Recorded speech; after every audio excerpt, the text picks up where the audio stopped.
Jeff Gordon, and you're watching Racing America.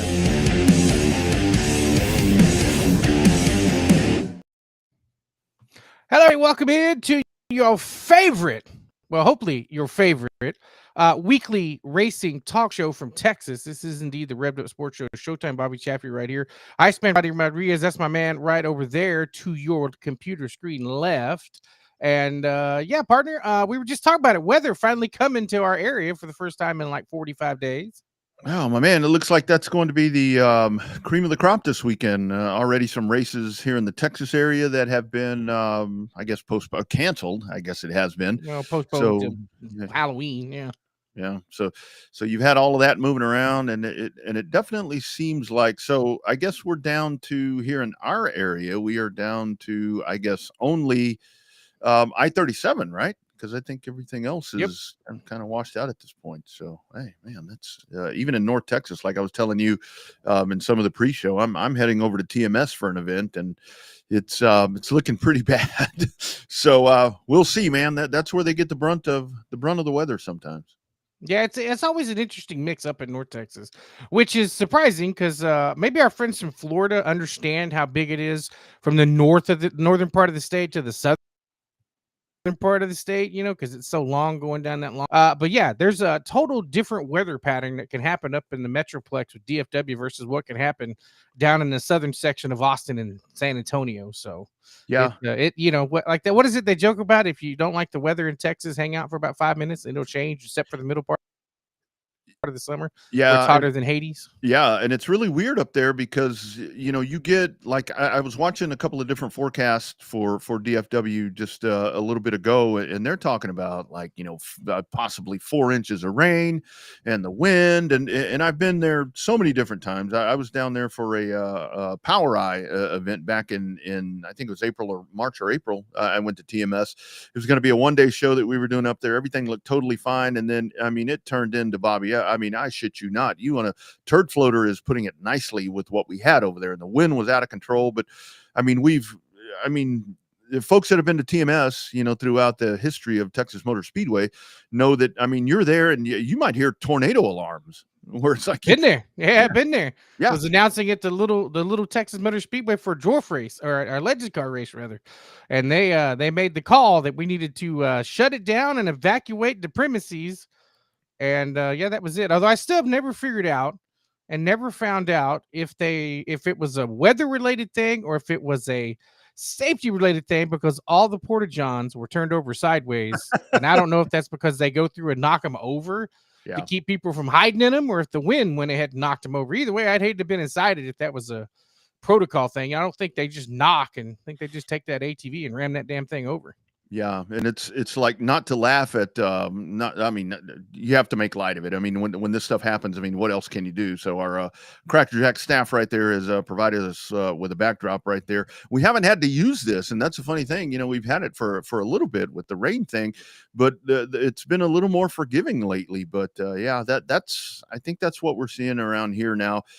Texas Dwarf Car Nationals, that has been pushed back. So that was with the Lone Star Dwarf Club and the DCRST, they had a big event scheduled up over there at Rocket.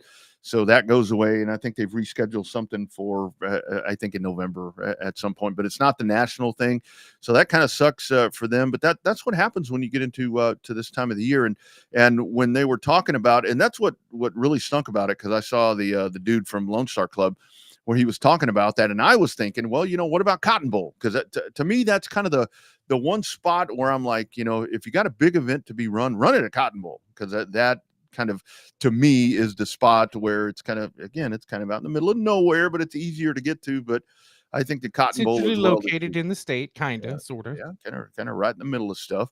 But I think that the Cotton Bowl location as well is not going to be the driest coming up this weekend here in Central Texas. Yeah, doesn't look like. Lucky for us, we got our show in all 3 days down at Texana, so that was a good time. So yeah. I was disappointed to see, and it did suck, because I'd reached out to Selby Holder to maybe get him on for the Lucky 13 Fall Classic going on at Heart of Texas Speedway. I never got a response, and then about I guess it was about an hour later, you messaged me with the post right there that's been postponed as well, which that's kind of that's kind of a double kick in the nads right there for them. But they are still doing. And I think it's really cool there for Jerry Frederick that they're going to do the Remembrance of Life. That's still going to be going on. I don't think weather's going to, mess that up, but they'll still be doing that at Heart of Texas Speedway. Check out Hot Speedway on Facebook for additional information there. But yeah, the Fall Classic goes by the wayside as well. Yeah, crazy. Lots of racing stuff in our area. It sucks when it's the big shows. Well, it sucks on a weekly race, right? Yeah. But as we'll talk to Tim about it later on, when these big races get impacted by weather, there's so many factors you have to think about. Traveling, people with hotels, people with the condos that they rent, especially down there in Pensacola for the week with the Derby, and so many factors when you have a big show like this that you got to usually make the call remotely early. Yeah. And that's a lot of times is what happens, because you just have to, you're worried about losing your own ass as the promoter, but then you got to worry about everybody else too. That's where it's been the last couple of times that I was able to get down to Snowball, where I would, when we would go, it was usually, hotel, whatever. But I know, I mean, the last time vividly, I remember the last time I was down there, we went down and it was a Saturday that was just horrible. I mean, it rained all day, Bobby. It was so bad when I was there. And I was staying with some friends, or I actually wasn't staying with them, but I got invited they had an Airbnb. And this was like a house, and it was the SEC championship game was going on. It was Texas, or it was Georgia and Alabama that were playing that year, as they usually do. And we spent all day there, and we still got the race in on Sunday. I think that wound up being, hell, that may have been a doubleheader. Or no, I think they ran the flake on Monday. But it all worked out. But yeah, that is so hard when you get into that, to where people are so quick to want to, when you have to make that call. But when you're in big show season, this isn't just folks from, traveling from 30 miles away. I mean, these are folks from other states and so forth. And it gets really, really hard and really, really tough to make that call, because there really is so much on the line that goes into putting these shows together. Yeah, it's just crazy. I mean, the amount of, I think nowadays the plight of the promoter, not that we're trying to, make light of the promoters, but I mean, it really is. It's not as simple as just flip them lights on anymore. You No. got to coordinate everything with your streaming and your traveling and everything else.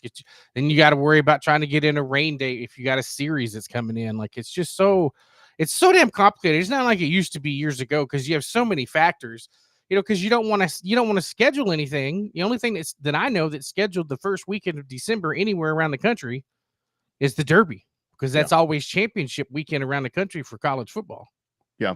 And the other part of it too is really that infrastructure that we talk about, because there's so much that has to, weather can affect so many different things. And we've seen it with streaming. We see it, like you said, with our streamers.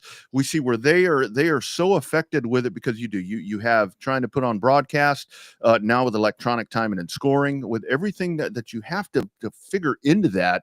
It gets really, really hard. And one little glitch right there can totally ruin everything. I mean, there's always a backup plan when it comes to scoring and all of that. But I kind of laugh at that sometimes, because I see, we know so many people that did hand scoring, for years back when we were younger in our heyday with racing around here. But it's like, you always have that manual score sitting there ready to go. But it's like, when it really happens, have they actually done that before? Yeah. And it's like, you're so, with My Race Pass and Race Monitor and all, it makes it so nice. But at the same time, there's a lot of equations that need to be figured out when all that's going on. Yeah, lots of craziness. Most tracks still have both, have the hand score and the electronic scoring too. So usually it just has to be done just in case. I mean, most good race directors always have a stopwatch handy too, for in case the stopwatch, Yeah. Yeah. in case the timer don't work. So. Yeah. Yeah, no doubt about it. It is. Oops, sorry about that, Bobby. You really do have to have all of that stuff ready to go, because you don't know what you might run into. As Bobby mentioned, we're going to talk to Tim Bryant here in just a matter of minutes as we get set for the World Crown 300 coming up at Cordele Motor Speedway. That's going to be quite the show. We'll get a weather update from him. Hopefully, that's not something that he has to discuss with us. But before we talk to Mr. Bryant, let's kind of give you a preview of what's coming up this weekend at Cordele.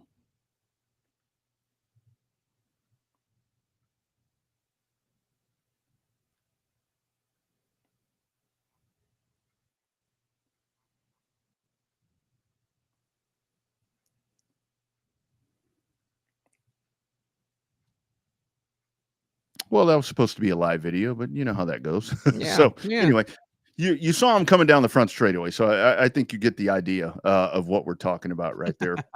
So let's go diving in. World Crown 300 Cordele Motor Speedway. It is one of the crown jewels that we love to talk about all the time. And joining us, a friend of the program, a friend of short track racing, and a man that is perfectly ready to go for a big event coming up. It is our man, Mr. Tim Bryant. How you doing, sir?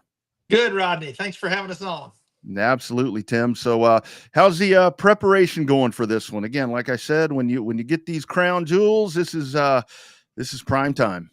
Well, listen, I mean, there's just a lot of excitement in the air. I mean, it's the World Crown 300 has had a place in short track history and tradition for many years, and to see what the Nolans are doing to resurrect that at Cordele Motor Speedway is certainly generated a lot of excitement. We got a good field of cars. It's going to be a very competitive race over there this weekend, and we think the future is really bright to bring the World Crown 300 back to where it belongs, and that is, amongst the biggest of short track events. When you talk about that, of course, not to slight anybody, because there's, as you know, so many great short track events going on now. But back in the day, you talked about the Winchester 400, you talk about the All-American 400. The World Crown 300 and the Snowball Derby, and certainly it's certainly finding its place back in that group, and I'm really tickled to death that that's happening. So, Tim, is that add any pressure when you try to resurrect the event like that, knowing the history of the World Crown 300? Obviously, the Derby, you have the experience with the pressure of the Derby and all of that. But, I mean, it's got to be a little bit added pressure, especially with the rise, as you said, of Cordele kind of bringing its presence back to the national scene here. Well, you know what? That's a good question. And the real truth of the matter is there's pressure on putting on any event nowadays because there's so many good events going on. And there's a lot of great promoters out there in the country and some really great racetracks. And everybody wants, their marquee event to kind of have its own identity, if you would. But I do believe the Nolans, again, have really stepped up. First off, what they've done with that facility down there is just people are aghast when they come into Cordele Motor Speedway now with what they've done to the facility, and it's always been a really racy racetrack. Some of the best Southern Super Series we've ever had have been at Cordele because the track is just really racy. It's multi-groove, it's nice and smooth. The racers love it, and it's really fast for the size of the speedway that it is. So that all being said, coupled with, kind of to your question, I mean, what we want to get a stellar field of cars there. We want to get a packed grandstand, and those are the kind of things that a track can really build their event on. And I don't know that all that's going to happen in this year. This is, I think, year 2 for the World Crown. But they've definitely gotten people's attention. What they've done on the prize money side is just phenomenal. So I mean, certainly getting racers' attention. And for folks that did not have it on their original schedule for 2025, many of them have made taken the proper steps to put it on their schedule. But there are a few teams that couldn't. They just didn't budget for it earlier in the year. So it'll be without a couple of big name drivers. But I just think over time, and maybe even as soon as next year, you're going to see every good short track racer in the country support this event.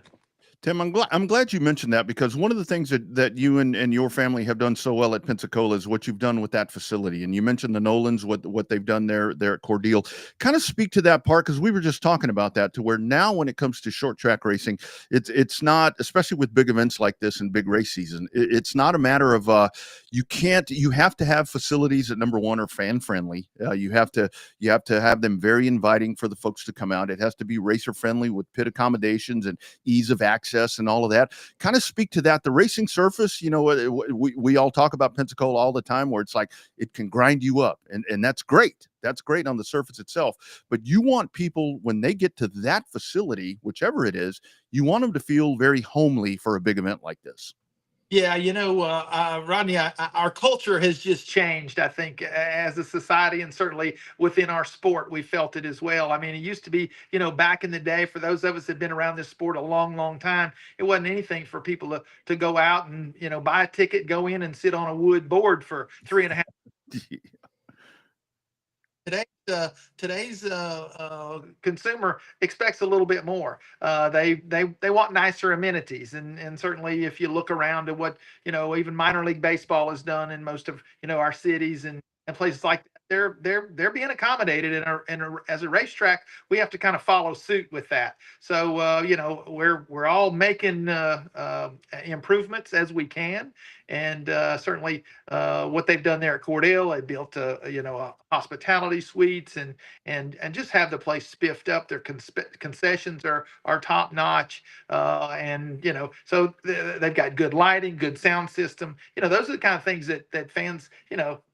There was a time when they were really pleased when they saw that, but now it's almost expected when fans racetrack. So again, they've done a good job of that. At the end of the day, though, folks are going to be treated to one heck of a race this weekend. Mm-hmm. So Tim, before you come on, we were talking about we talk about the plight of the promoter to a certain extent, just because we work with so many promoters on the show and know so many. When it comes to the planning of a big race like either the Derby or the World Crown, how many backup contingency plans do you have? B, C, D? You go all the way to F? I mean, because there's so much into it. Like Rodney said, it's not like your local show where you got guys coming in maybe a couple hours away. You got teams driving hours to come see you. Like what? Like there's the bottle of Tums? Is it like the industrial size, from BJ's wholesale, or what do you have going on for backup plans for that? Well, no matter how well you plan and how many backup plans you have, you'll always come up with something over the course of a weekend that you didn't see coming. So you have to kind of react on the fly and make the most sound decisions you can when something does pop up like that. But again, the ideal situation is what we have going on this weekend, in that we've worked. Our Southern Super Series group has worked well with the Nolans, Greg and Lori, and their team over there.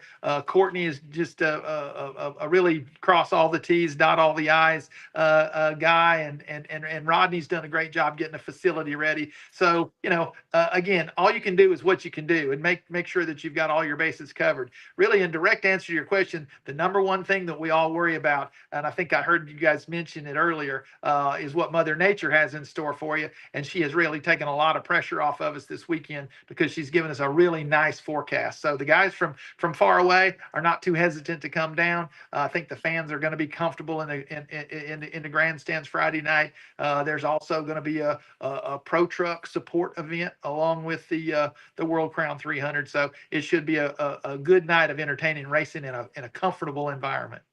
And Tim, you all do such a great job. I've been at your track on a Saturday to where you've got water halfway up the guardrail. I'm like, there's no way we're going to have a snowball derby, and somehow we raced on time the next day. So you all do a great job with that.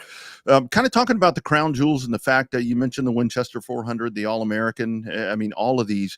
How great is it that as much as the sport has evolved and there have been different things that have happened, somehow along with, of course, with the Derby, how great is it that we do still have the opportunity to have these events, even if it is kind of starting, maybe starting over a little bit, so to speak.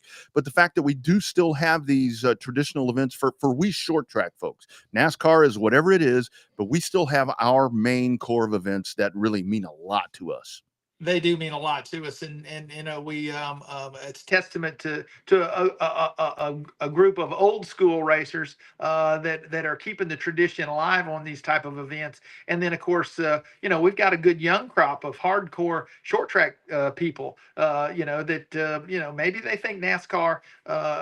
There was a time when I think every driver got into the sport because they thought it was a stepping stone to NASCAR, and now we're seeing shift in that we see people that are happy being short track racers, and there's some big short track events, and with the advent of social media and all the great media coverage that guys like y'all give us with these events, we're making a few stars out of some of these guys. I will tell you, the dirt track side of short track racing has done a better job than that in recent years than we have as far as building stars, and my excuse on that is we have so many kids that are just kind of coming through the system.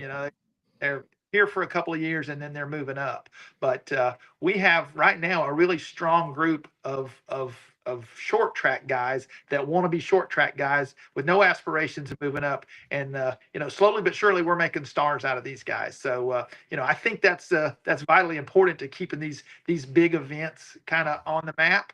We'll see some changes. I mean, there's discussions about, do guys really want to run 400 laps at Winchester? They want to run 300 laps at Cordele, 300 laps at the ball. But right now we're maintaining tradition, and who's to say what's down the pipeline for those type of distance races. But right now, I think the fans are kind of getting what they're asking for. Mm-hmm. Yeah, your attention span of your fan nowadays is just getting smaller by the year, so it's hard to think about those big 300 lap races. Although we love it, we'll sit there and watch them run in circles till we're blue in the face. But we're not the ones that buy all the tickets and keep coming back to fill up the grandstands. In terms of the Cordele as itself, it feels like it's kind of turned itself into the ecosystem of late model racing and somewhat Southeast racing fairly well. It got the attention of Dale Jr. enough to get a Cars Tour race down there. I mean, talk about your experience of like this Cordele kind of. I mean, you guys are in completely different markets, so to speak. Same competitors, but media markets. But talk about the rise of Cordele. I mean, I think that it's come on a lot of people's radar in a short period of time. Like I said, the Nolans have done a fantastic job up there. Well, I mean, they really have. I mean, it's always been a racy racetrack. The Southern Super Series going there for years, and we've put on some really good races. The Lyle family, operated a very nice, clean short track that we enjoyed going to. And when Mr. Lyle, Wayne Lyle, passed away, the family didn't really want to keep the track, and along come the Nolans, and was kind of the saving grace, I believe, for Cordele. And their willingness to invest in this sport in such a way has just been a breath of fresh air. Not only the improvements they made to the facility itself, but putting on an event like the World Crown 300. Guys, this race is paying $35,000 to the winner, and there's bonus money for people that have run their Superfest races through the year to even increase that. The start money, the base start money for this race is $3,000. I mean, there's guys going and running 100-lap races that don't pay that to win. So the prize is exceptional. And thankfully there's people like the Nolans, and there's others around the country that are able to go in and invest in this type of event. I mean, I think it's just a really good thing for the future of short track racing. Absolutely. So for the weekend, we can kind of talk about drivers that are entered. I've been following that throughout the week. I saw Bubba Pollard actually is entered now for this. There was some question if we would see him before Pensacola, but he's locked into this. But it looks like, I guess, maybe a two-sided question, Tim. It looks like there's plenty of fun stuff for the fans as well. You mentioned the full entertainment value of everything that comes out of this. Plenty of pre-race stuff. Kind of preview what we're dealing with here when it comes to the World Crown 300 this weekend there at Cordele.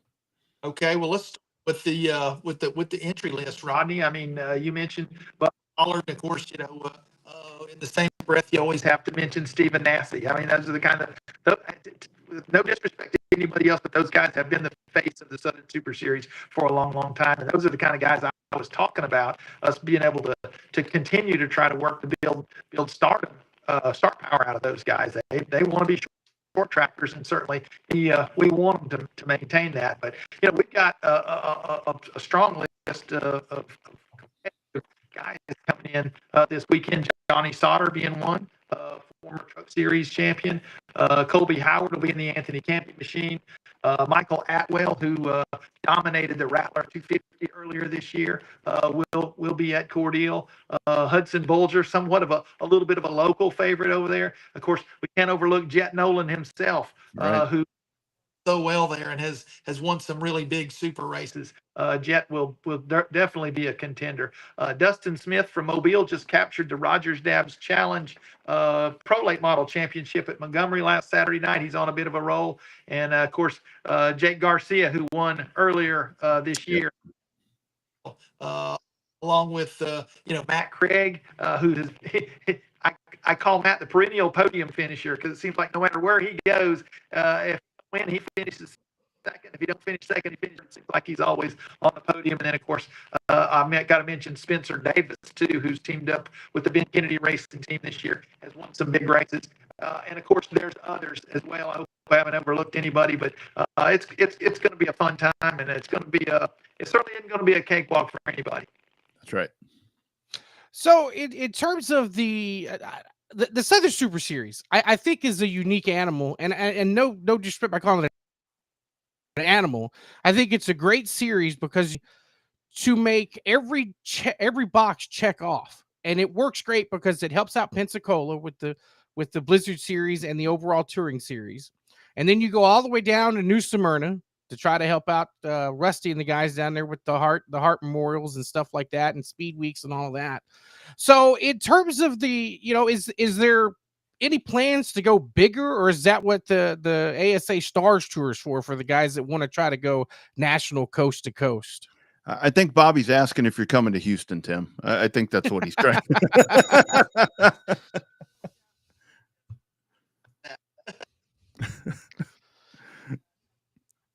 Get on it. I mean, as far as a national tour, the ASA Stars National Tour is kind of it. I mean, it's got 12 march event. They've got a fantastic program for the guys that commit to those 12 races.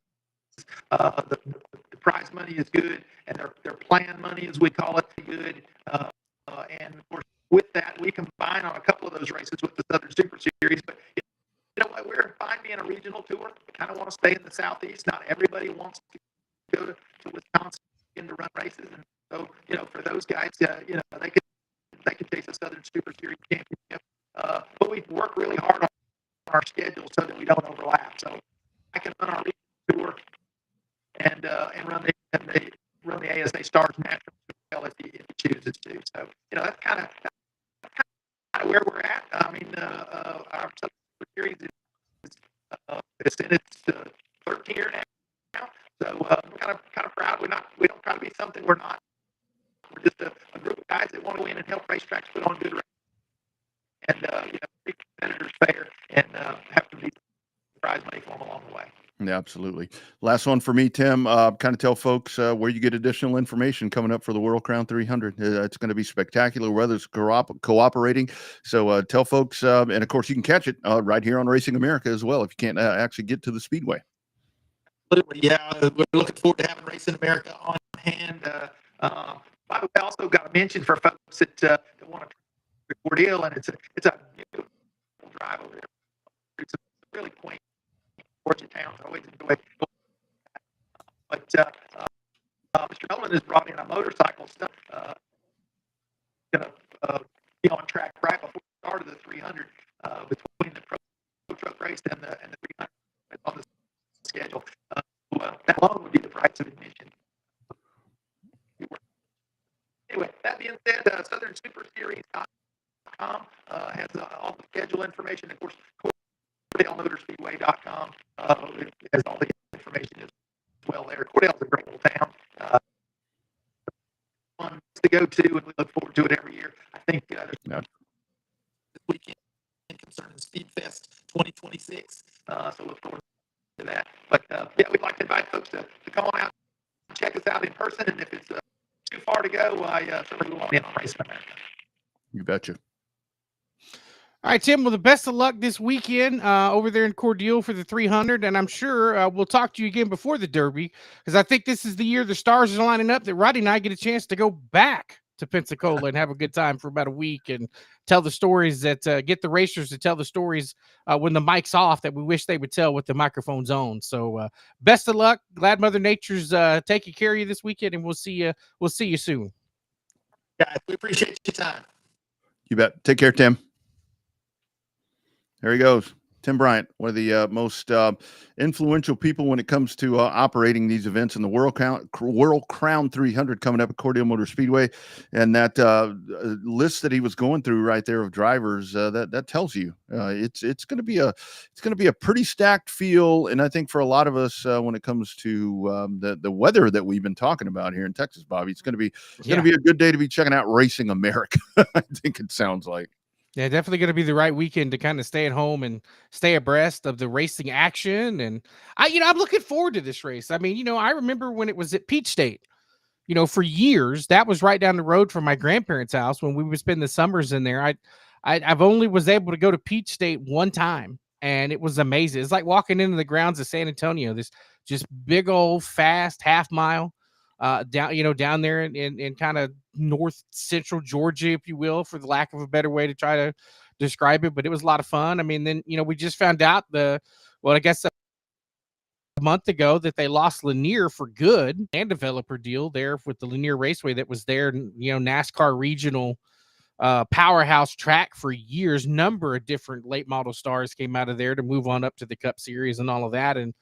And so, Georgia's, I'm glad to see Cordeal, work. It's a little further north tracks, Yeah, but yeah. like Tim said, it's a great drive. I mean, there's a lot, it's pretty countryside up there. I mean, I'm just saying that just because my kinfolk live up there, but it's a good little drive, especially from Pensacola. That's a little bit of a chug right there. That's a good 4 or 5 hour chug at least, depending on how fast you're going with the racing trailer. And the thing about it is to where, like he was talking about right there with all of these big events, and we see it on the dirt side as well. But I think where dirt, it may be, and he alluded to this, to where dirt has done such a good job with what they've done with big events and so forth and so on, to where it's a little more regional. But yeah, when you get into Winchester, when you start talking about now with Cordeal there, it's they're all around the same time of the year. And I think a lot of folks could say, I mean, look, ultimately the end result is everything ends the first weekend of December at Five Flag Speedway. I mean, that is the one. That's it. That's the destination point. Yeah, that is the one. So when you see, yeah, if you have 25, 27 cars, and I start seeing people say, well, the car count's down. Well, yeah, some people just can't do that. And that's where it gets tough, where if the event, that's a nice thing that what I like about the Rattler 250 is that son of a gun's in March or April, so it's like at the beginning of the year when everybody's got money. Yeah. So it is way out there. It's not really a part of the cluster of the big events that are right now at the end of the year. So, but I'm looking forward to this one, because he mentioned the two names right there. He mentioned, when it comes to Southern Super Series, he mentioned Bubba and he mentioned Nassie. And they are the needle movers. They are the needle movers for sure. That's right. You get those two guys together. Jet Nolan is a guy, and look, I mean, we talked to Michael Atwell. He mentioned Michael Atwell. That's a dude that you get him in the field right here in that Davidson number 14, and that's a dude that's going to contend. So I think that it's going to be quite the show coming up this weekend in Georgia. Well, I think he mentioned something about the dirt series and dirt tracks able to make more heroes, if you will, out of some of their drivers. And he made the point, and it's a very good point, that a lot of people think it's the stepping stone to get to where, like they come through so fast through a development deal and stuff like that and want to end up in the Cup Series. Where you Lucas Oil dirt late model series, that's the top echelon of where they're at, where they want to be. So I think that the good point about the drivers, like you said, when we went to the Derby a couple of years ago, inside the Derby merchandise tent, you could tell who the mainstays and the main stars were going to be, because their merch was hanging up on the side of the tent. Bubba Pollard, Casey was up there. So a lot of the superstars were the ones that you knew were going to be the committed to it, and that's that's a good thing. I don't think it's a bad thing that dirt may have more established stars, because that's there's other places for the super late model drivers to go, and some of them don't make it and come back and have a perfect career short tracking it across the country. So yeah, I think it's a really big thing there, like Tim talked about, to where you do have folks that are, and I think a lot of times we say that they are satisfied with being where they are right now, and it's not. I think the word that needs to be used more. He didn't use this word. I think he used the right word. It's they're content in being in short track racing, because that really is. I mean, you think about that, $35,000 to win a short track race, that's unheard of. And some of these dirt purses that we see, in some of these upper tier series, I mean, that really is a big thing. I mean, there's travel factored in, everything that we talk about all the time. But I think the other part of that is there's more opportunity, when it comes to some of these races. And I think at the same time, and this is where it's kind of sad when you look at the national level to where we've seen, I mean, there are some right now that are in the top 3 series of NASCAR where we know damn good and well that they are perfectly capable of wheeling any type of machine that you put them in, but they end up getting to that next level, but just because of the equipment and finances and all the different stuff that they kind of fade away. And like you said, they come back and they never really get to utilize that potential that they had. And that sucks, but that's where it's a business, man. It is just a business. It is a business. The race teams don't run without money. The deal is like that video I sent you with Ross Chastain talking about money. It's always been about money. Somebody's had to pay to get you somewhere. Either you had family money or you had a buddy's money or whatever. You've always had to have money to race any kind of league. You and I both, we tried to run it out of our pockets when we ran local short track racing, and we both ran out of money, fairly quickly. That's why we're not racing anymore. So, kudos to the guys that make it, and, more power to the ones that do. But I would say that when maybe it's our core base of friends, we don't have near as many people bitching about a Southern Super Series race or the Winchester 400 or, the Rattler or any of these other races. We don't see near as much bitching on social media as we do about the Cup stuff. So that's a good thing. Yeah. Well, unless you're a Pass fan this past week, but. Ooh, yeah, not good there for Austin Terrace. Austin Terrace with the DQ and some questionable whatever there as DJ Shaw ends up getting the win there in the past 400. But that's again, a lot of that's speculative as to what may have happened there. But some of that kind of lines up. We always try to find a cut of the week from some of the major NASCAR, stuff that we hear. And it's funny that we're sitting here talking about drivers that when it comes to finances and when it comes to different things, I think it was Dirty Mo Media door bumper clear. Somebody puts a microphone in Jimmy Spencer's mouth. Here's what Mr. Excitement had to say this week. The other thing that I believe in is that shows the talent. I mean, who's that Riley Herbst? That poor son can't drive nothing. Are you going to pick on every one of my teammates? Well, no, he can't. I mean, we know he's not going to be in that car next year. He is going to be in it next year, I think. I hope. Hey, he said he likes Bubba. So he likes Bubba. You're doing good there. So who's going in now? I thought, what are they doing with the 11 driver? Heim? Yeah. I don't really know at this point. I think he's definitely got some part-time stuff, but I don't know if he's going to be full-time anything. Well, they're making a mistake. Evidently, that kid's bringing a sponsor. Makes a lot of sense because that damn Heim can drive a truck. He can drive about anything, yeah. So I'm going, that's what I'm saying. Yeah, I know. That's all I'm saying.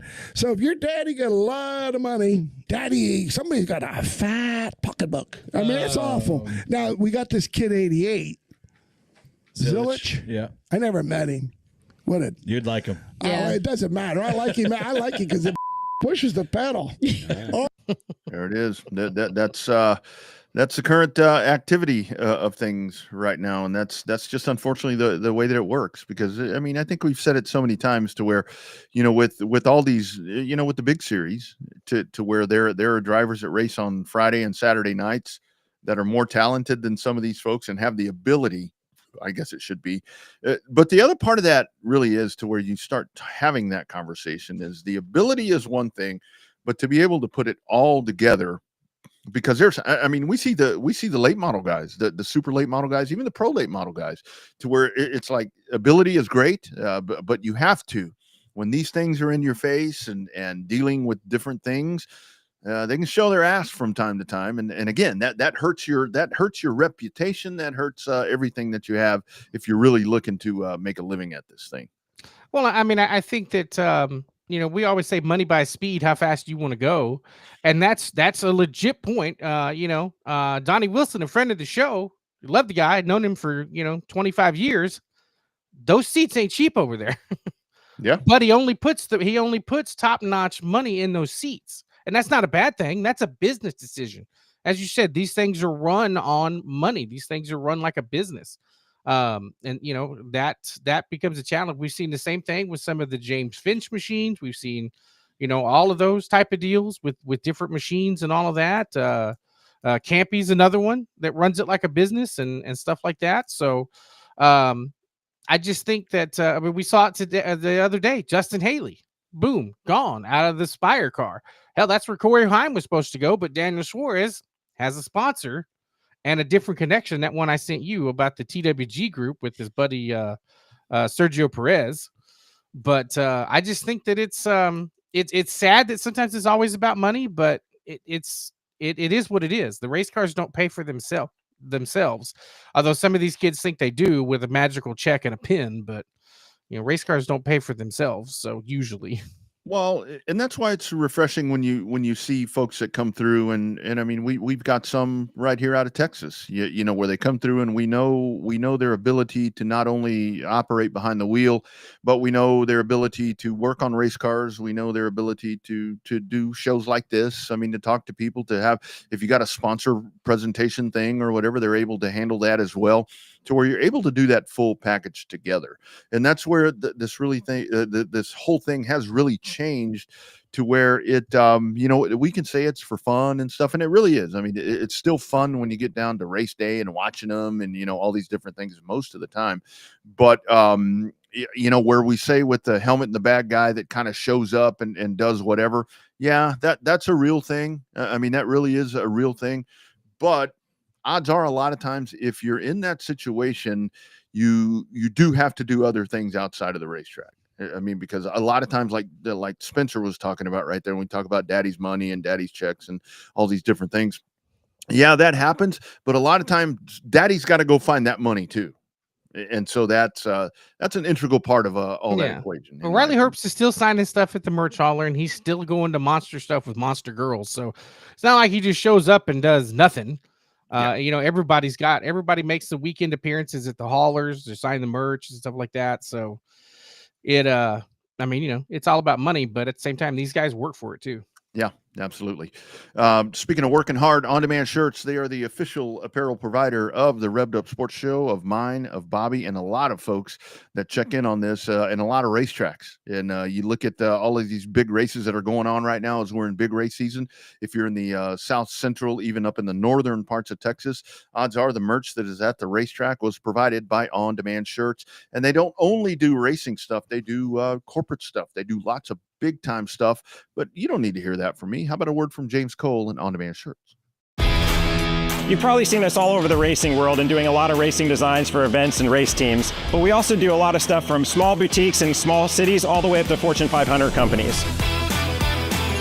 Your brand deserves to be seen. We print on more than just shirts, hats, jackets, bags, and much, much more. Custom corporate branding starts here. Why is branded apparel so important for your company? Well, because a shirt or even a hat that has your brand on it gets worn to grocery stores, baseball games, or even family reunions. The impressions are endless and they last years. Contact us today so we can help elevate your company. There it is, On Demand Shirts. Check them out and get in contact with them if you're looking for stuff. They can do the embroidered stuff like our polos are, screen printing, caps, everything. Koozies. Those class shirts turned out great, by the way. We sold quite a few of those on Saturday. Yeah, nice. Yeah. So, be sure and check them out because they really are amazing at what they do. This past weekend, again, great conversation. Thanks to Tim Bryant for checking in, and thanks to Cordeo Motor Speedway for putting that together with us right here, kind of last minute on a Wednesday. So looking forward to that. Again, you can catch that right here on Racing America if you're checking in on the Racing America platform. When we come to talking about great talents that are doing really great things, I mean, in Texas drivers, it is our man Jared Maupin that heads over to Montgomery in the Modifieds of Mayhem, and he wins in Rick Palero's car. And to watch the ascension here of Maupin, he seems to really have when it comes to the modified. And again, it's not surprising that he's got the modified wheeling the way it is right now. Really cool to watch what this guy has done in a very short period of time, going outside of the state of Texas to where it's been like the Texas guys can't get out of Texas and win shit. Nowadays, Jared Maupin's proven them wrong. Yeah, I mean, we knew it was just a matter of time. We thought it'd be a little sooner, but obviously bad brakes and just the way that the racing gods make it seem, I think that it's made this win sweeter for him, being able to go to the different tracks. But I think that's why I think he's lost a couple of races. I guess the old adage is you got to learn how to lose them before you learn how to win them, kind of deal. Because you need to know, oh, I needed just this little bit extra bump here. I needed this little bit extra, turn here. So I think that it comes a long way towards developing the overall package that you need. Obviously, him and John, they've worked together before. But John Heil is, the crew chief on that deal, and it takes the chemistry to do it. And I just think that it's I think it was a big time breakthrough for him to do that, and I think it's just going to lead more things. He's been really impressive in the limited late models, or the pro late models. I don't know why I said limited pro late models, but he, I mean, we always joke, so you heard him here first.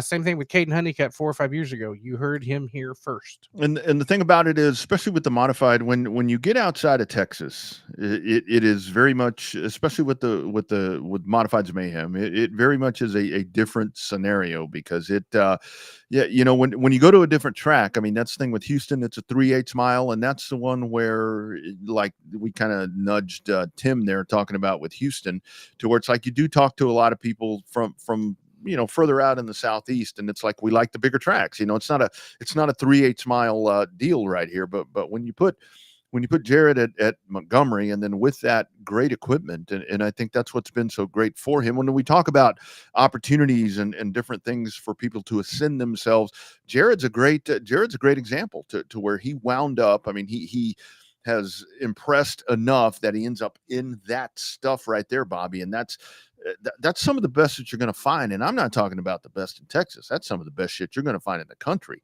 And when you get a dude in that, and driving a John Heil Pro Late model, and driving a Rick Polero Outlaw, I mean, that's a dude where I think that when we get to Pensacola, because again, everything ends up in Pensacola, I think that when we get down there in December, that there's going to be a lot of people. Now they're familiar with the guy, but I think here's that opportunity. And how many times have we seen that in Pensacola in December, to where it's like, this dude burst on the scene, and whether it's in any of those divisions we just named, this guy does stuff, and it's like, shit, where'd he come from? I mean, how'd that happen? They're familiar with Jared Mopin. We know Jared Mop. That's right. They've been getting that wrong. They've been getting that wrong all year. Not that I throw shade at other announcers for getting names wrong, because I do it all the time too. But yes, we know Jared Mopin. They know Jared Mopin. Yeah, absolutely. So looking forward to that one. There is we continue. Vera Reels too. We know them too. Oh yeah, exactly. Modifieds of mayhem. Despite some of the other conversation, I did have a short conversation with Stan Narrison a little bit earlier this week. They are actually going to be at New Smyrna in November. I think there was something about maybe being in Houston. I think maybe that final race in Houston is going to be a big. And again, we'll confirm this, but I can only speculate that that's going to be a higher paying modified race, but not a modifieds of mayhem race that weekend. They're going to be at New Smyrna. So that's how that will all work out. Because I was thinking, you think about Texas, right? About how, guys coming to Texas 10, 12 years ago, that was a different story. When you had the mods as the top class in Houston, and there was, 20 a week racing at the Palace of Power, those guys could go anywhere in the country and win. And they did. Same thing with late model guys back. Chris is one that went out and won. Casey Smith's another one that kind of went out and won. Hell, he won a Southern Super Series championship there at Pensacola one year. So I think that, that's how much the times have changed, where the Texas racers have realistically fallen off the map because they really don't travel. Jared is the only one doing it. And historically, it's always been, where I see that. I know a lot of times in the past, people would say, that the Texans traveling, which they did. I mean, you go back and you look, and it's kind of funny now, because like some folks kind of frown upon going to the Derby, or going to Pensacola, or going to Mobile, or whatever. But it never really was, even when we had what I would say were, thriving asphalts. I mean, we can say San Antonio, Houston, Corpus, we'll throw Kyle in the mix right there.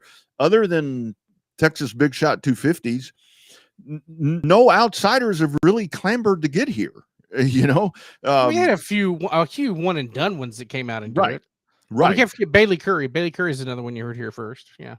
He traveled. But it was, it's always been the Texans would go, because those have always been the hot spots for pavement racing, where it's like you wanted to race at Five Flags, you wanted to race at Mobile, back in those days. So it's always kind of been that. And I totally, I mean, who travels now? The legacies. They're the ones that travel. And I totally get that. You know, it's easier to do that, but you know, and that's where we go back to with Texas. If you're a racer, if you're a dirt track racer, you're traveling Texas, which that in and of itself probably is enough, because you could be in Corpus one weekend and then boom, here you are in DFW on the cusp of going into Louisiana. So it's a lot. You know, but your races pay. I mean, Dalton Faulkner won $15,000 in 6 weeks in a factory stock. Yeah, $10,000 in Louisiana and almost $6,000 in Edna. So I think that's that class has the I was going to say affordability, but there's nothing really affordable about. Those cars don't cost a lot to run. I mean, they're stock. Yeah, stock in name and front hubs only, I guess. But those cars, you know, they pay a purse. You know, I mean, like I said, you got the big one that paid $30,000 to win at Boot Hill for a stock car. I mean, say what you will about factory stock. I mean, it's still, granted, they're all purpose built, you know, machines, but I mean, that's a short track race that paid $30,000. That's not on a national scale. It's a great big regional show that gets national attention. Yeah. Not enough national attention, but it gets national attention. Yeah. No, I mean, there are plenty of them. I mean, there are plenty of them, and it costs a lot of money. I mean, it really does, no matter what you do. I mean, you sit here and you watch, I mean, it's never more evident than in asphalt racing, you know, with some of these big shows. And I see it in dirt too.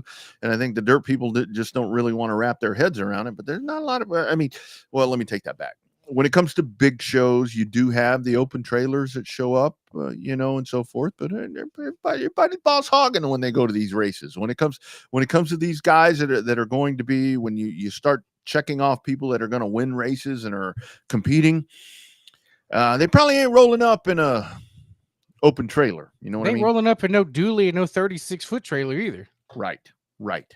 Yeah. So anyway, just the nature of the toters.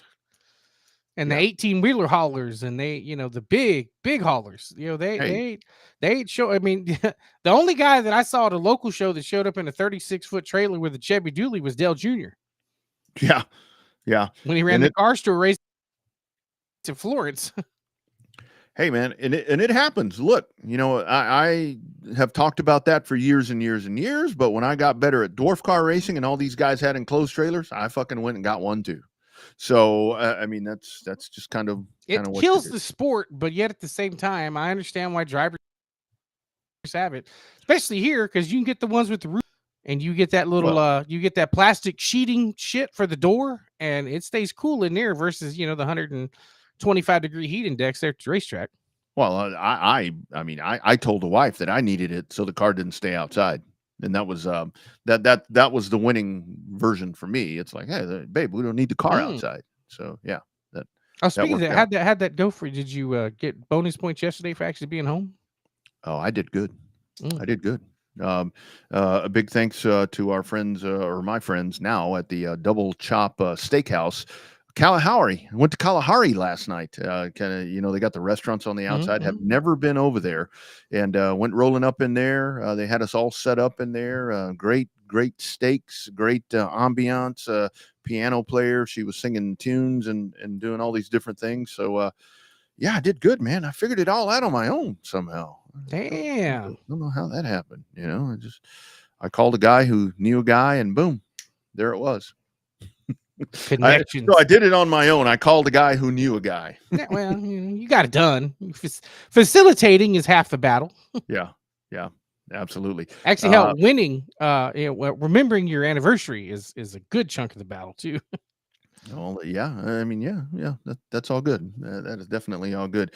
Yeah, Jono. Yeah. A lot of them, and a lot of people have won, you know, out of an open trailer, and a lot of people do win when it comes to, you know, we're kind of honed in more on the big race season part about this, to where it really does encompass just a lot for these races, and yeah. I mean, it still happens. I mean, it definitely still happens. Yeah. And I hope that trend continues, but it's kind of the minority these days. unfortunately. But you know what? The thing about it is that's a great thing about it. What I figured, well, when I got my enclosed race car trailer, dwarf car trailer, it was like I knew a guy. So you go back to that. You go back to relationships. Who thank you, Todd McLemore, set me up with the thing right there. But they make it real easy to get them nowadays, right? To where it's like, oh, come on in here, man. We'll have you. It's really easy to get them, and there's so many people with a bomber that's got one. Yeah, that's the one, dude. That Before was it was like, you had to have a certain class of car before you were socially acceptable to have an enclosed trailer. You had to have a super stock or a late model or something, higher end. Then you start bombers, and they're in 36 infoot closed trailers. Not even a 24-footer. So hell, one of them showed up in a toter, and that wasn't even counting Mark Radimski. That's the one that I wanted to mention. When that dude comes rolling up, and it's like, it's a big race, and it's like, oh shit, what is Mark bringing? You're expecting a modified and a truck to roll out of there, and that dude rolls out 5 grand stocks out of that thing. Yeah, it's like, holy shit, I want to go look at the floor on that trailer, see how much oil's leaking out of that thing. Yeah, but hey, whatever. Show up. I mean, the margarita machines were always cold in that trailer. Always a good time when it came down to that. One that is coming up, and I hope that the weather does work out for this one, but I got a feeling it's not going to, is so I guess now I've been really confused on this whole Rev thing with the Revolution Raceway Park.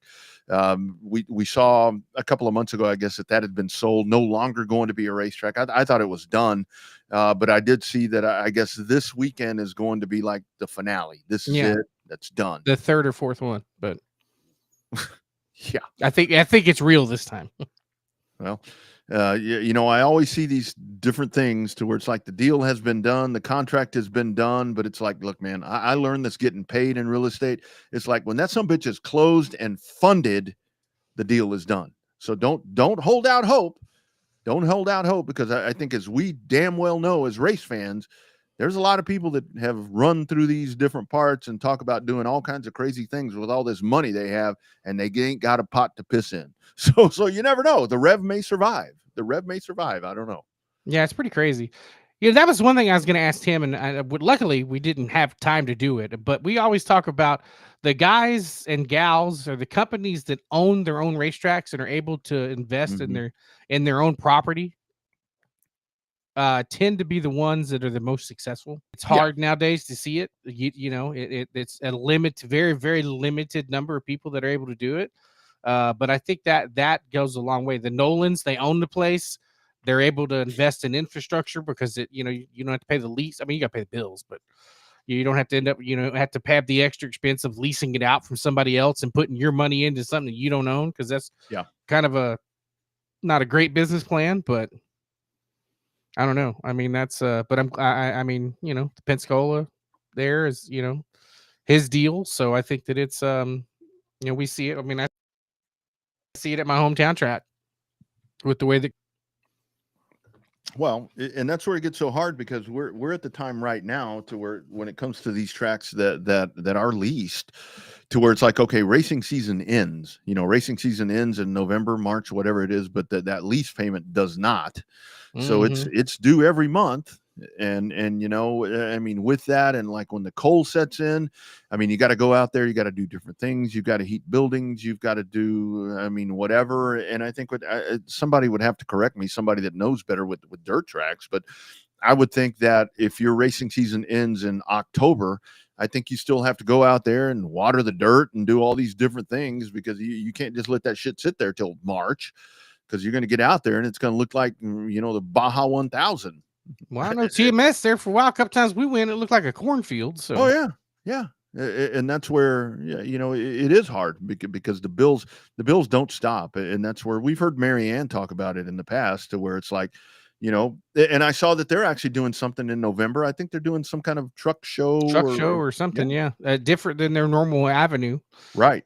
Right. So if you're one of these, event promoters or whatever, and you're looking for a facility in South Central Texas, I mean, you've got racetracks galore where you can come out that have ginormous pit areas to where you can do different things in the track in and of itself. So there's lots of space right there. So if you're looking for a venue, hit up these people because they got bills to pay too that don't stop. Yeah, well, they're just like everybody else. The bills never stop. That's right. That's right. Cars Tour. Cars Tour is all said and done with. Well, I guess that was the end, right? Pro late models. Keelan Harvick wins. Landon Huffman is your champion when it comes to the late model stocks. He had the bump and run there at the end with Quapple. Man, I love the Cars Tour. I mean, I really do. I really and truly do, and love how it's ascended itself into different things. But man, when the company cars are winning everything, that's why I see people kind of rumbling around a little bit, where it's like, It makes it uncomfortable. Yeah. When it makes that little bitty elephant get just a little bit bigger. Yeah. And a little bit bigger. When it eats more cheese, it gets a little bit bigger. It's a little bit bigger. Yeah, when you get KHI, if that's even a thing still, but when you get Harvick's cars winning and all these Hendrick development drivers winning stuff, it's like, okay, come on. I mean, how long before? And again, I mean, this is where we go back to where we've seen in the late model. I think the late model stocks are a little bit different because we've seen Jared Fryer, for example, that not running a full tilt of the tour, but when he comes in, he's mega competitive and always winning races and top threes and doing different things. So I think it's still a very level playing field, but it's just where you get into these things and it's like, yeah, come on. It's, company cars winning that kind of sours it a little bit. Yeah, a little bit, but I still say the Cars Tour is too big. I think it's gotten too big for what it is. I mean, realistically, and the sad part is it puts on better numbers than an ARCA race does. Well, the one show did anyway. Better for one thing. Yeah. Speaking of numbers, did you see head to head? Nobody bitched about the cup ratings this week from Talladega. Oh, I saw them bitching. They were bitching. It went down a little bit, but higher than 23. But it did beat F1, which I don't understand that race because it was packed cheek to cheek at that place. And Verstappen won by 10 seconds, something like that? 10 seconds. And they were cheering every damn lap. Never understood that about Formula One. Yeah. That was a cup race when Shane wins by 10 seconds a lap. Shit, they have a conniption fit one because the foreigner's winning, and then two, that the foreigner won by that much. I think that's kind of the difference there with because it was about 1 million people there when it comes to the viewership, and I was kind of talking about that on Sunday on X to where that was going to be a really good barometer, I thought, because you had them both. You had them both in a time slot on network TV where they were both head to head with Fox and CBS with NFL games going on.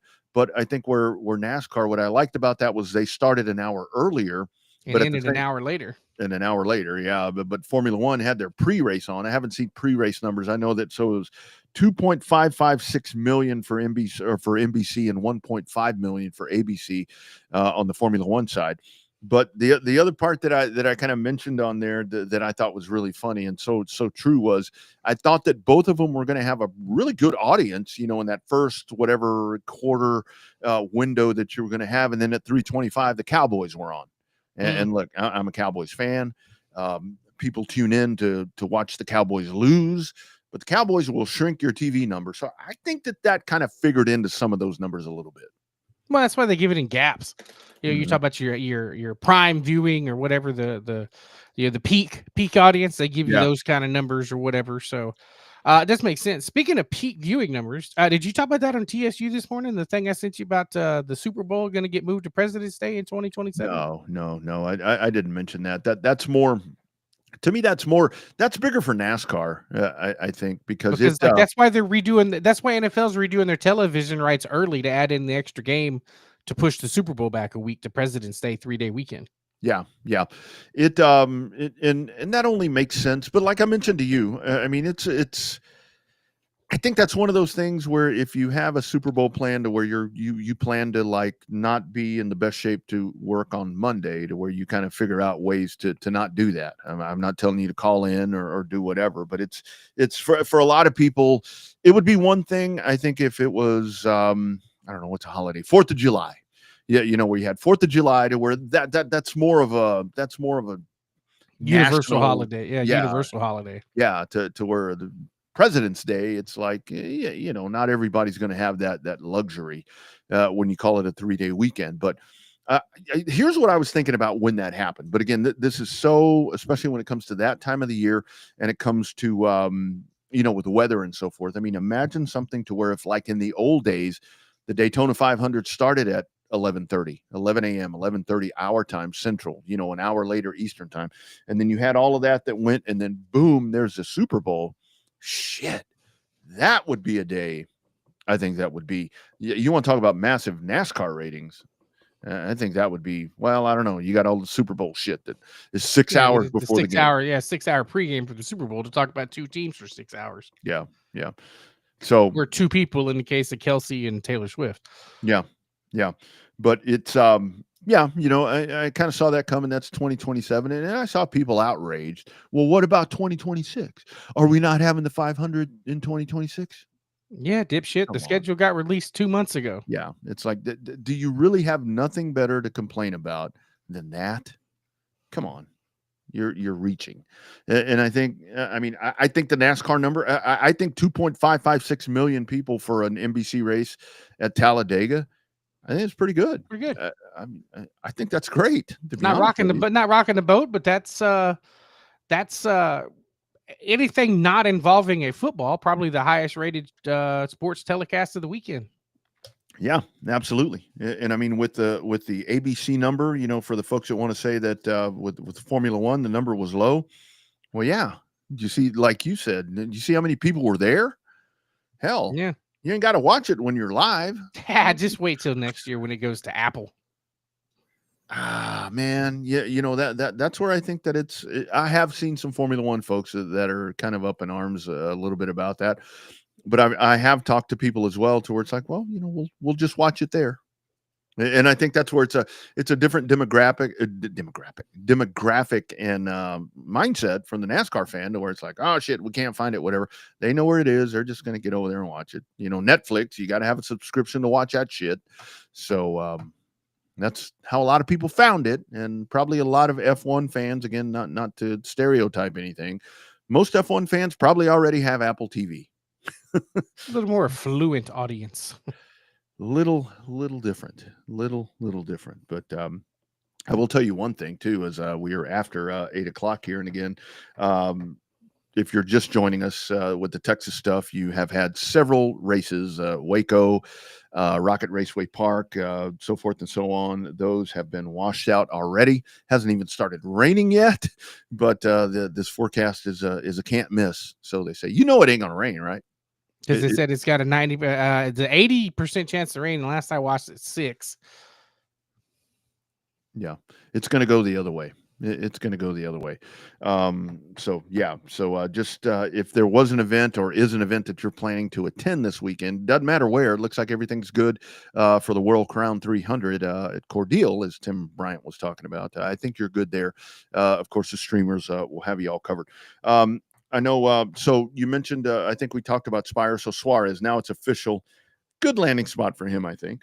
Yeah, I think it works out. I mean, Justin Haley, unfortunately, he was in line to take over the 48 for Hendrick, and now he's out at Spire. He'd be a good fit for Dodge. That's another guy to where it's like all of this potential, and again, where you hear about, well, he got Spire to victory lane. Well, no, he didn't. It rained. I don't care. Yeah. There's a trophy at Spire for that race. Yeah.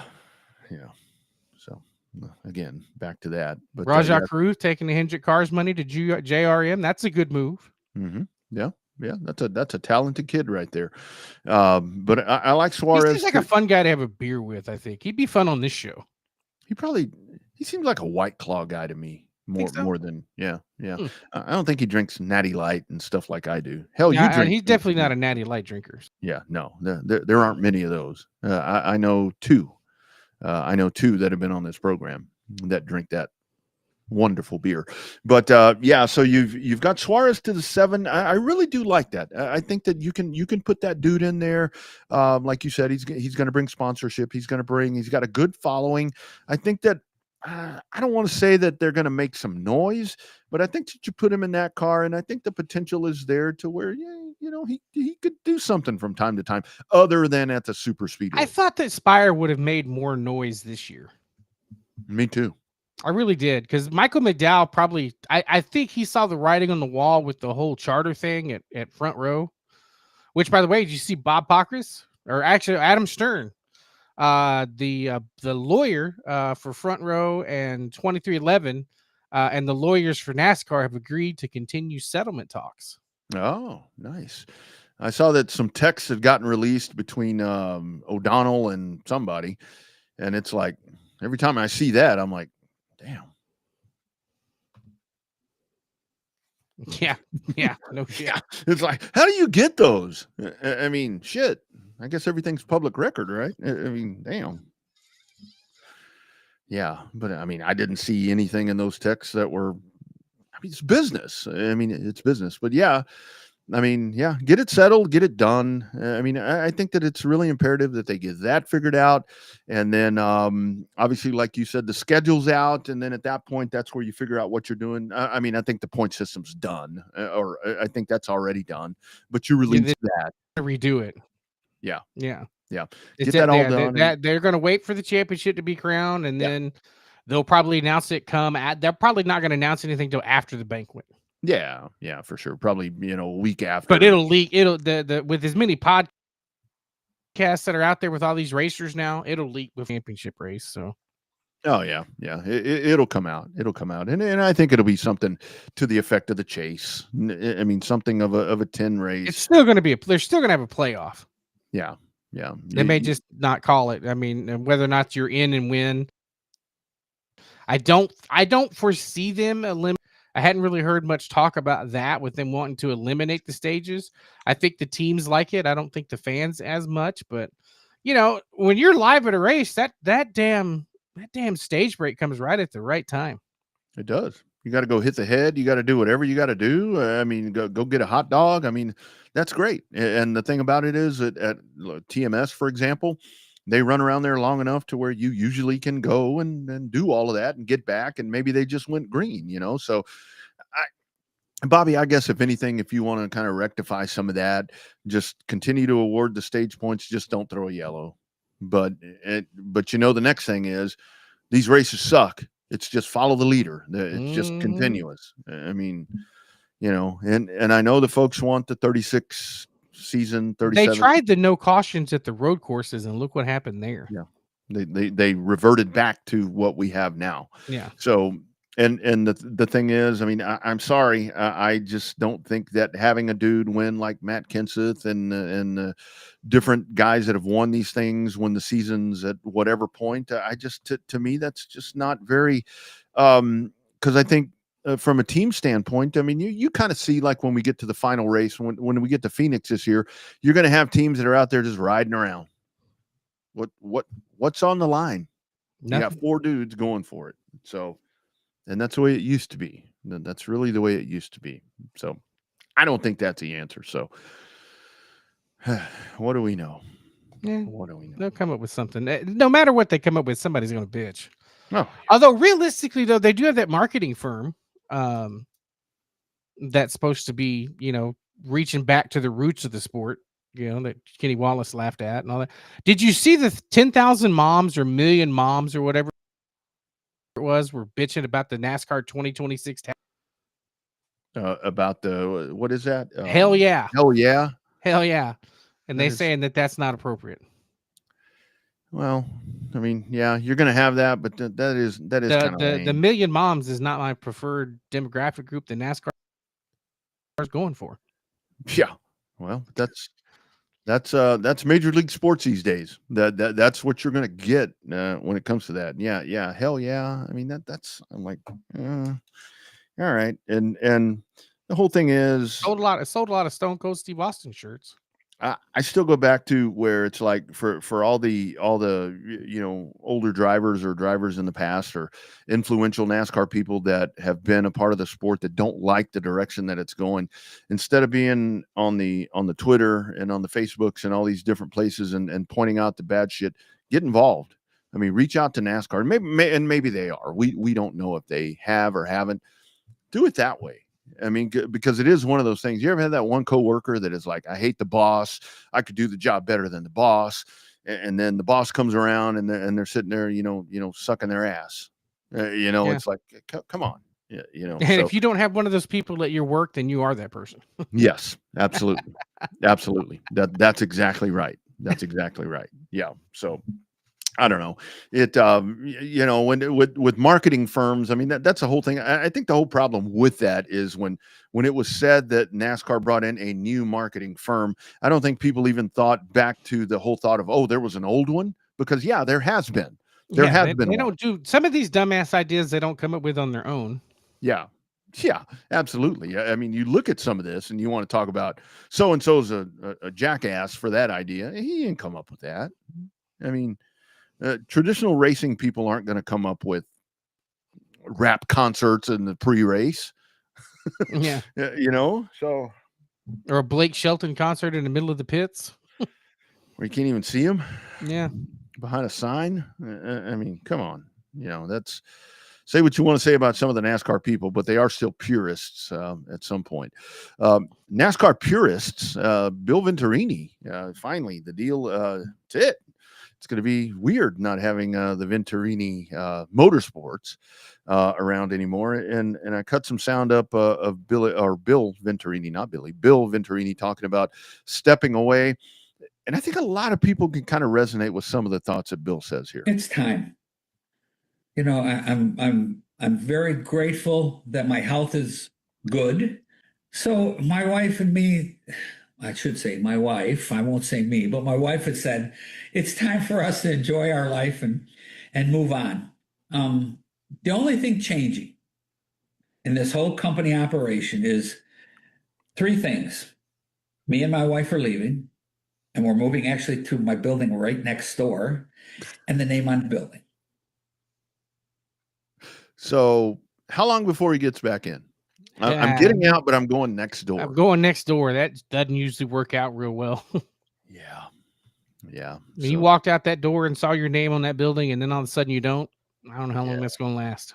Yeah, what a run. And if for some reason things don't work out right or not with what Venturini Motorsports has done for so long, I guarantee you that he will go next door and maybe try to help out a little bit. Yeah, definitely. I'm sure there's a consulting contract awaiting him. Absolutely. But I get it. I mean, a couple of different things that he said right there. My wife decided, tired, Usually the deciding vote on most things. Tired of the shit. But anyway, think about this with Venturini, and we can do this in the off season, is like compile the list of people that have driven those cars. When we talk about people that have come through the ranks and continue to escalate themselves, man, how many people have driven that have done amazing things in motorsports? Well, just in the last 5 years. Yeah, in the last 5 years, exactly. When they became the Toyota affiliate. Yeah, they've owned the ARCA series, and they owned the ARCA series when the ARCA series was good. For the folks that say the ARCA series is no good. Speaking of that, I will tell you guys, Bobby, I've sent you a couple of screenshots and so forth. The NASCAR 25 video game, the ARCA cars are fun as F to drive. They have no horsepower. You can sit in there and you can kind of tweak them up a little bit, different things with setup, but those are fun to drive. Because it's like you can, so you jump on that thing, you do a quick race, and you build your own car and you're your own person or whatever, and you race against those guys, depending on what level you put it on. But when you do career mode and you go through that, it's like it seriously is. It's stressful. It's like shit, and you have a budget to work with. It's like, okay, you made $2,800 this week. What do you want to put towards chassis? What do you want to put towards engine? And it's just like regular racing, to where it's like, that's not enough. My car sucks. It's fun. Highly recommend that. NASCAR 25. ARCA trucks. My Rover here just fell off the edge, just blind ass. Oh well, that's yeah. It's the excitement of being on this program. I mean, He loves being on this show. He's a star. I'll tell you, he's a star. But yeah, check out NASCAR 25 if you get a chance. It's Working on it. Working on getting a new system. I finally have the wife agree. Actually, she didn't really agree. I just told her I was going to buy one. She's like, fine, buy one. Get it over with. She knows if I buy one, I won't be on her side of the house. I'll be stuck on my side of the house. It'll keep you occupied. It will definitely keep you occupied. I've got to at this point to where it's like college football 25. That racing game now is really taking up a bunch of time. And PGA 25, it's like yeah, I'm good up here. So anyway, but yeah, good stuff. Good stuff. Great show tonight, my man. Looking forward to a fun weekend. Like we said, if you have racing plans, be sure. Good luck to our friends at I-37 Speedway as they continue to be the outlier in the South Central Texas area that's hopefully going to be able to get a race in. And if your race has been rained out, get your ass to Pleasanton. Go on up there. They will take great care of you. Very hospitable. Facilities are good. I mean, get on up to 37. They got a brand new wall ready for you to hit. So yeah, go check it out. Yeah, I think they'll get rain, but I don't know. As dry as it is down here, because they got a lot more rain up north than we have. So yeah, it looks like from everything that I've seen, I mean, it looks like here in our area, we might get impacted, but when it comes to when you think about Pleasanton, that's a pretty good ways over there. You know, it's not. A lot of folks associate it right, like we've said so many times, associate it right to San Antonio. It is not in San Antonio. It's about 40 miles south of San Antonio. Yeah, I guess southeast. Yeah. So I think they're going to be fine. I think they're going to be good. We wish them all the best. Late models, factory stocks. I mean, they've got a loaded card that I hope people show up for because they need a good one to. Well, they got the redneck stress relief coming up, I guess, next week. But when it comes to hardcore on the racetrack action, this is it for them after a very challenging year. So they need to finish with a sprint. Announced, and then they had that wall fall. Sheesh. So yeah, they missed a good at least 2/3 of their season down there. Yeah, absolutely. All right, man. Rest of the week for you. I'm pulling out of here tomorrow about midday. I got to pick up some stuff, and I'm driving to Fort Worth to TMS. To probably sit in my hotel room all weekend. How about yourself? I don't actually have anything planned. I've got to work all week because I took off last week to go to the Clash. But this week I have a bye week for both UTSA and Texas State. So there's really nothing to do except for watch some racing on Racing America. Hopefully I probably got a little bit of honey-do list to catch up on, and I'm working on some Halloween decorations and stuff around the house. So there you go. And as Bobby mentioned right there, whether it's Racing America, whether it's Flow, whether it's Race On, based here out of Texas, whichever speed sport, be sure. And if you're looking for something to do with a college football season and so forth, you want to catch some racing, there is a streamer that will have something for you. We'll go ahead and pop this up one last time because I think that's our in AccuWeather forecast coming up for many of the parts that we're going to. Oh, yeah, and big game. ESPNU has it. South Dakota State versus North Dakota State. Number 1 versus number 2. Nice. I'll be checking in on SEC it's stuff. It's FCS, so nobody really gives a shit. But yeah, should be probably one of the. If you're just a college football fan, that should be one of the best college football games of the year right there. It's at the Jackrabbits. So yeah, could be big stuff coming up. All right, Bobby, have a great week, my man. Race fans, like we said, be safe out and about if you're traveling. A big thanks to Tim Bryant for checking in. Cordele Motor Speedway does a World Crown 300 coming up. You can catch that on Racing America. It's a full stacked field. And if you caught us on the YouTube page, don't forget to like and subscribe. That's right. If you are on that, be sure and like that as well. All right, Bobby, we're out of here. We'll do it again next week. Be sure and check in for the date and time as things are fluid. Our show times are kind of like this right here. They're fluid. So anyway, they get really confirmed about Monday night about 6:00. Yes, exactly. Depending on what's going on, that's kind of when we all get it figured out. But that's the beauty of doing it this way is You guys are going to check in. All right. Y'all have a great week, and we'll do it again next time. # Real Race Talk from deep in the heart of Texas. This has been the Revved Up Sports Show. Take care, friends.